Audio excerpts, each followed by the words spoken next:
Hi, Jim Wilson, Director of Immersive Products and Virtual Reality at Samsung, and we're here at E3. So talk a little about E3, what you guys are showing, how many games are here for Samsung Gear VR?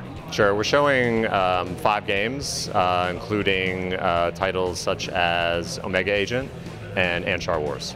How are you seeing things evolve when it comes to what game developers are creating for virtual reality for the Samsung Gear VR?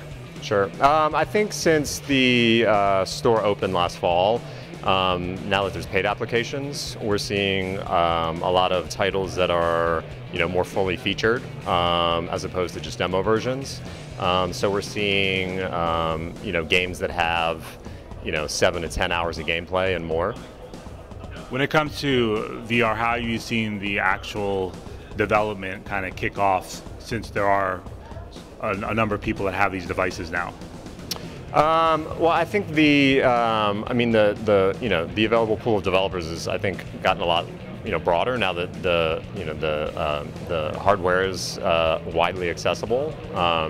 Recently launched Galaxy S6, Galaxy S6 Edge, and the updated version of the Gear VR Innovator Edition for the S6 and S6 Edge, which offers a more premium VR experience, better processor, and also has a higher pixel density than the Galaxy Note 4, 577 ppi. What does that mean for VR gaming? So it means the screen actually has a better look. So it's a reduced sort of a screen door effect, people were calling it. So it just provides for smoother experience and just general overall better premium experience in VR. We've seen over the last year a lot of short film, short subject, linear entertainment. What role do video games play, do you feel, in mobile VR? I think that it just helps to broaden the overall range of entertainment experiences that are available for people that purchase Gear VR, which is extremely important, because obviously we're viewing Gear VR as sort of an all-in-one entertainment device, and so the fact that we've got great video game content, short film content, animation. I mean, there's all sorts of different. So it's a really broad range of content that can appeal to multiple consumers. What are your thoughts about VR from a big picture perspective, and how are things like the success of Oculus and all these other devices entering the market helping the Gear VR? Sure. Well, I think that it's as there's been a lot of big announcements of late. Obviously, Oculus just had their big announcement a few days ago. I think that all this activity is really kind of a proof point of the growth of VR, and how serious the companies are in their attention to VR, and it's saying rising tide lifts all ships. So all this activity just bodes well for VR overall.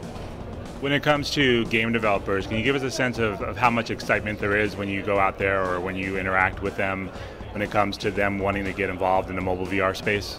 Yeah, I think that much the same way that filmmakers are very excited about VR because it's sort of a new frontier. I think that also applies to game developers, right? Because they're able to do things in VR that they can't necessarily do potentially in traditional video games, and so as creators, I mean that's what they're excited about, right? Is being able to do new and exciting things. So everybody's very excited. I mean, we're just at the very beginning of it, so exciting times.